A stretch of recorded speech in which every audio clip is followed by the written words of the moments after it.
नमस्ते दोस्तों, वास्तु विशारद चैनल में आपका स्वागत है। दोस्तों, श्रीमद् भागवत महापुराण कथा षष्ठी स्कंद की कथा की शुरुआत इस वीडियो में करने जा रहे हैं। दोस्तों, अगर आप मेरे चैनल पर नए हैं तो वीडियो को स्किप ना करें, पूरा देखें। और अगर आपको वीडियो पसंद आए तो वीडियो को लाइक और चैनल को सब्सक्राइब करना ना भूलें।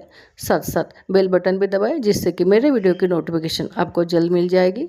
क्या भगवान का नाम केवल भक्ति करने वालों के लिए ही फलदायी होता है, या फिर ऐसा भी होता है कि जीवन भर पाप करने वाला मनुष्य भी मृत्यु के अंतिम समय पर भगवान का नाम लेकर अपने जीवन की दिशा बदल सकता है?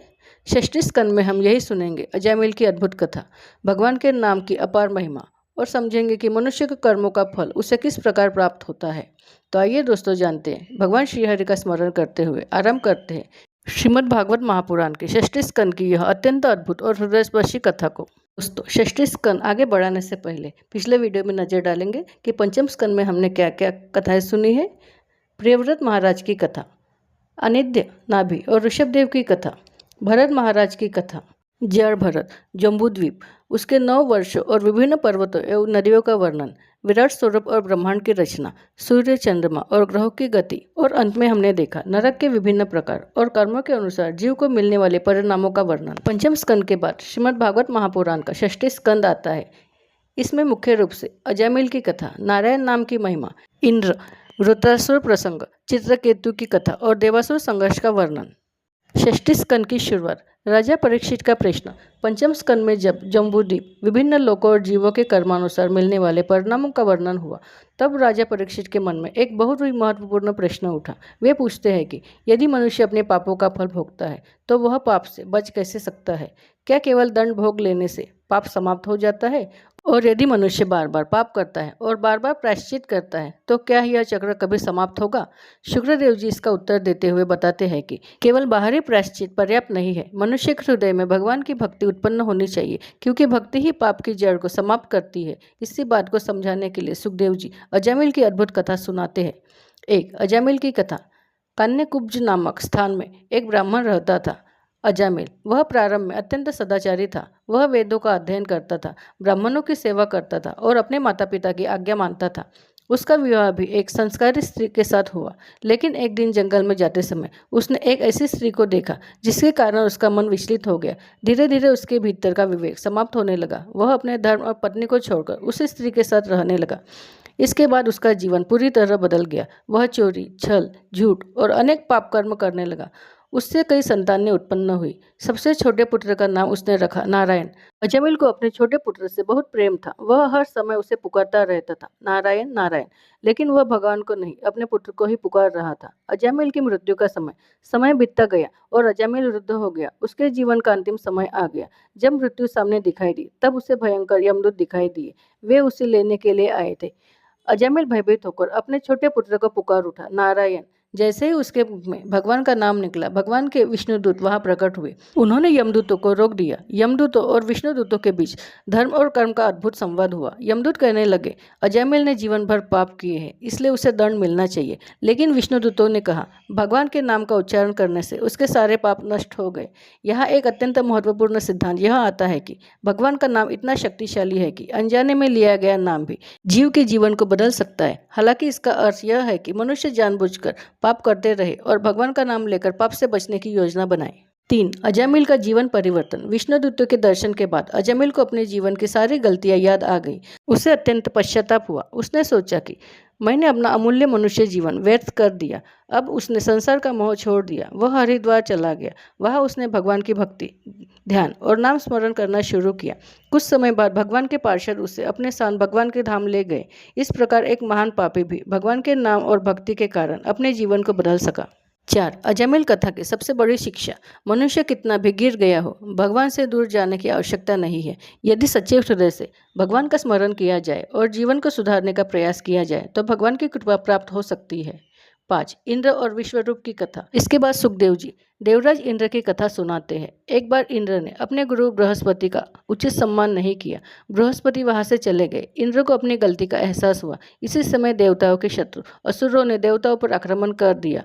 देवताओं को पराजय का सामना करना पड़ा। तब उन्होंने विश्वरूप को अपना आचार्य बनाया। विश्वरूप ने देवताओं के लिए नारायण कवच का उपदेश किया। 6. नारायण कवच। नारायण कवच भगवान की शरण और स्मरण की शक्ति का वर्णन करता है। इसमें भगवान के विभिन्न स्वरूपों का वर्णन करके अपने शरीर और जीवन की रक्षा की प्रार्थना की जाती है। यह प्रसंग हमें यह बताता है कि वास्तविक सुरक्षा केवल बाहरी शक्ति से नहीं बल्कि भगवान की शरण से भी मिलती है। 7. वृत्रासुर का प्राकट्य। इसके बाद एक बहुत महत्वपूर्ण घटना घटती है। इंद्र के कारण विश्वरूप का वध हो जाता है। उसके पिता वृष्टा क्रोधित होकर एक शक्तिशाली असुर की उत्पत्ति करते हैं, वृत्रासुर। वृत्रासुर इतना शक्तिशाली था कि देवताओं के लिए उसे पराजित करना कठिन हो गया। देवता भगवान की शरण में जाते हैं। भगवान बताते हैं कि वृत्रासुर का वध एक विशेष अस्त्र से होगा। इसके लिए महान ऋषि दधीचि की अस्थियां से वज्र बनाना होगा। 8. दधीचि ऋषि का महान त्याग। देवताओं ने दधीचि ऋषि से उनकी अस्थियां मांगी। दधीचि ने बिना किसी भय के अपना शरीर त्याग दिया। उनकी अस्थियों से वज्र बनाया गया। इंद्र ने उसी वज्र से वृत्रासुर का सामना किया। प्रसंग हमें त्याग और परोपकार की महानता बताता है। 9. वृत्रासुर का वास्तविक स्वरूप। वृत्रासुर बाहर से असुर था, लेकिन उसके भीतर भगवान के प्रति अत्यंत गहरी भक्ति थी।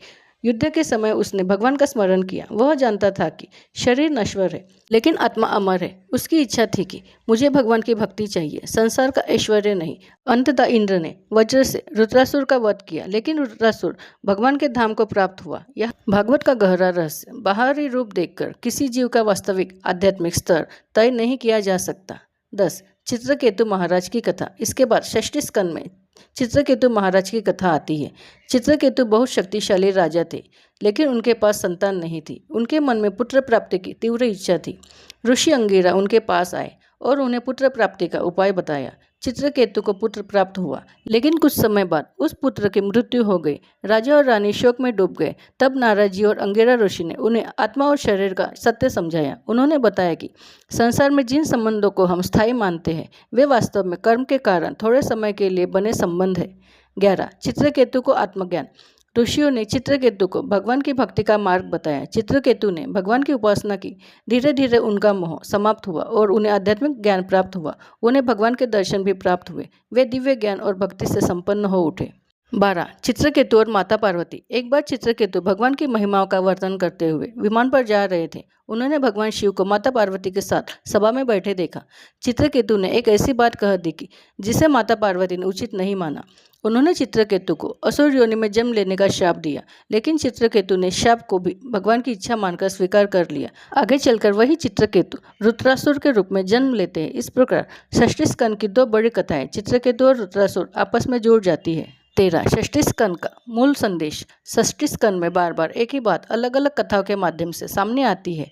भगवान का नाम जीवन बदल सकता है। अजामिल ने अनजाने में नारायण नाम लिया और उसका जीवन बदल गया। भक्ति बाहरी रूप से बड़ी है। रुद्रासुर असुर शरीर में था, लेकिन उसके हृदय में भगवान की भक्ति थी। संसार के संबंध अस्थायी है। चित्रकेतु ने पुत्र के वियोग से यह सत्य समझा। अहंकार पतन का कारण बन सकता है। इंद्र के प्रसंग में यह शिक्षा स्पष्ट दिखाई देती है। भगवान की शरण ही अंतिम आश्रय है। देवता जब जब संकट में पड़े उन्होंने भगवान की शरण ली।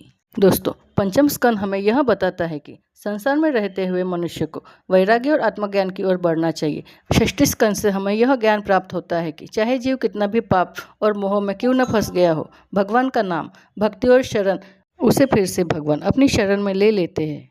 इसी के साथ श्रीमद् भागवत महापुराण कथा का षष्ठी स्कंद यही समाप्त होता है। तो दोस्तों, आशा करती हूँ कि आपको ये मेरी कथा अच्छी लगी होंगी। अच्छी लगी तो दोस्तों और रिश्तेदारों के साथ शेयर जरूर करें। धन्यवाद।